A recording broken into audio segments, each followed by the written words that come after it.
বেগুনের একঘেয়ে তরকারি ছেড়ে আজ তৈরি করুন একেবারে দুর্দান্ত স্বাদের ধনিয়া বেগুন।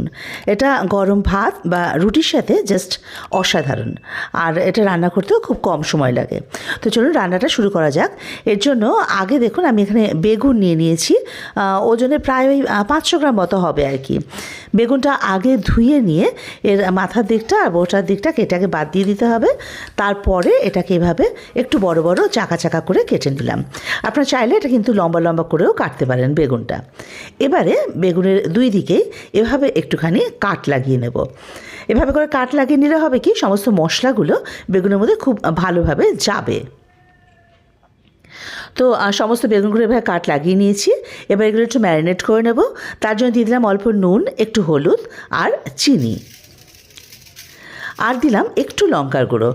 নুন 1 টিস্পুন, হলুদ 1/2 টিস্পুন, চিনি 1/2 টিস্পুন, লঙ্কা গুঁড়ো 1/2 টিস্পুন থেকে একটু কম। এবারে খুব ভালোভাবে ঘষে এগুলো বেগুনগুলোতে মাখিয়ে নিলাম। এটা থাক 5-10 মিনিট, ততক্ষণ একটা মশলা তৈরি করে নিই। এই মশলাটাই কিন্তু এই রান্নাটার আসল ম্যাজিক।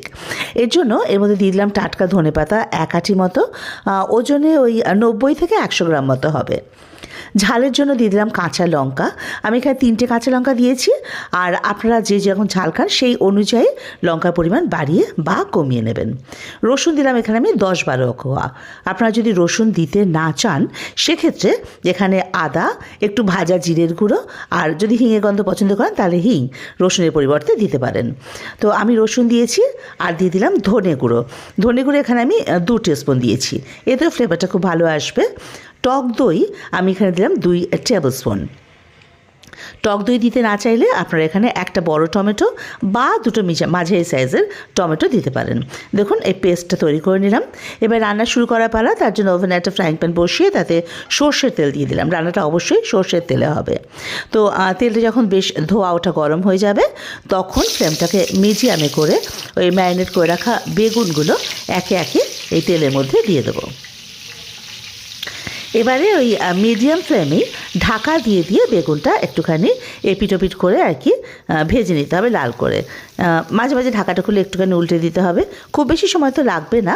তো এভাবে ঢাকা দিয়ে যদি বেগুনটা ভাজা যায়, তাহলে হবে কি, বেগুনটা নরমও হয়ে যাবে ভাজতে ভাজতে, আর সমস্ত দিক বেশ সমান ভাজা হবে। দেখুন বেগুনগুলো তো ভাজা কমপ্লিট। এবারে এগুলো একটা আলাদা পাত্রে আমি তুলে নিলাম। এই যে,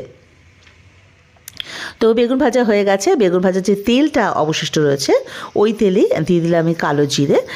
এখানে আমি 1/2 টিস্পুন দিয়েছি, আর দিয়েছি একটা শুকনো লঙ্কা। শুকনো লঙ্কাটা একটু ফাটিয়ে দিয়েছি। আপনারা ঝাল খেলে আর একটু শুকনো লঙ্কা পরিমাণ বাড়িয়ে দিতে পারেন, এতে কিন্তু এর ফ্লেভারটা ভীষণ ভালো আসে এই শুকনো লঙ্কা আর কালো জিরে। তো ফোড়নটা কয়েক সেকেন্ড একটু নাড়াচাড়া করে নিয়ে এই যে এই গ্রিন পেস্টটা যে তৈরি করে রেখেছিলাম সেটা দিয়ে দিলাম এর মধ্যে। এবারে এই মশলাটাকে একটু কষিয়ে নিতে হবে ভালো করে। তার আগে আর কি এর মধ্যে দিয়ে দেবো স্বাদ মতো নুন মিষ্টি। আমি এখানে আরও ওই 1/2 টিস্পুন মতো নুন দিলাম, আর হলুদ ওই 1/2 টিস্পুনই, আর দিয়ে দিলাম একটু চিনি ওই 1 টিস্পুনের কাছাকাছি দিয়েছি আর কি। তো আপনারা এগুলো তো সব আপনাদের স্বাদ অনুযায়ী দেবেন নুন আর মিষ্টিটা। তো এবারে মশলাটা খুব ভালোভাবে কষাতে হবে যতক্ষণে এর থেকে তেল ছেড়ে আসছে, আর দেখলেই বুঝতে পারবেন মশলাটা কষানো হয়ে গেছে। এই যে দেখুন কালারটা ডিপ হয়ে যায়, এর থেকে বুঝতে পারবেন যে মশলাটা কষানো কমপ্লিট, আর পাশ থেকে অল্প অল্প তেল ছাড়তে শুরু করে দিয়েছে। তো মশলার কাঁচা গন্ধটা যখন একেবারে চলে যাবে, তখন এর মধ্যে ওই ভেজে রাখা বেগুনগুলো একে একে দিয়ে দেবো। বেগুনগুলো দেওয়ার পরে প্রত্যেকটা বেগুন কিন্তু আবারও মশলা সমেত এভাবে করে একটু উল্টে দিতে হবে। এর ফলে হবে কি, সমস্ত মশলাগুলোই পুরো বেগুনের সঙ্গে বেশ ভালোভাবে লেগে যাবে। এটি দেখুন সমস্ত মশলা শুদ্ধ বেগুনগুলোকে আরেকবার উল্টে দিয়েছি। এবারে দিয়ে দেবো অল্প একটু জল। মাথায় রাখবেন বা খেয়াল রাখবেন যে এখানে কিন্তু এটা ঝোল হবে না, একটু গামাখা হবে। জলটা দিলাম যাতে সমস্ত মশলাটা বেগুনের সঙ্গে বেশ একটা মাখাভাবে আসে। এবারে ঢাকা দিয়ে মিডিয়াম ফ্লেমে রেখে দিলাম, বেশিক্ষণ না, মিনিট 2 রাখলেই হবে, কারণ বেগুনটা তো এমনিতেই নরম হয়ে গেছে ভাজতে ভাজতে। মিনিট 2 পর ঢাকাটা খুলে দিয়েছি। এই যে দেখুন মশলাগুলো খুব ভালোভাবে বেগুনের গায়ে লেগে গেছে, আর ঝোলটা প্রায় শুকিয়ে এসছে। এবারে ফ্লেমটাকে একটু বাড়িয়ে দেবো মিনিট খানেক, যাতে জলো ভাবটা একেবারেই না থাকে, কারণ এই রান্নায় জলো ভাবটা থাকলে কিন্তু রান্নাটা খুব বাজে লাগবে। তাই জন্য মিনিট খানেক হাই ফ্লেমে একটুখানি ফুটিয়ে নেব। মিনিট খানেক পর ফ্লেমটাকে অফ করে ঢাকা দিয়ে এটাকে স্ট্যান্ডিং টাইমে রেখে দেবো আরও মিনিট 3। মিনিট 3 পর ঢাকাটা খুলে দিলাম। দেখুন তৈরি হয়ে গেল আমাদের অপূর্ব স্বাদের ধনিয়া বেগুন। এবারে এটা আপনারা ভাতের সঙ্গেও সার্ভ করতে পারেন, গরম গরম ভাতের সঙ্গে ভীষণ ভালো লাগে খেতে, আবার রুটির সাথেও কিন্তু দিতে পারেন। তো রেসিপিটা ভালো লাগলে অবশ্যই লাইক করতে ভুলবেন না, আর আপনাদের বন্ধুদের সঙ্গে শেয়ার করতেও কিন্তু ভুলবেন না। আর এই রকম নিত্য নতুন রান্নার জন্য সাবস্ক্রাইব করে পাশে থাকুন, বেল আইকনটা ক্লিক করে দেবেন যাতে নতুন রান্নার নোটিফিকেশানগুলো আপনাদের কাছে সহজেই পৌঁছে যায়।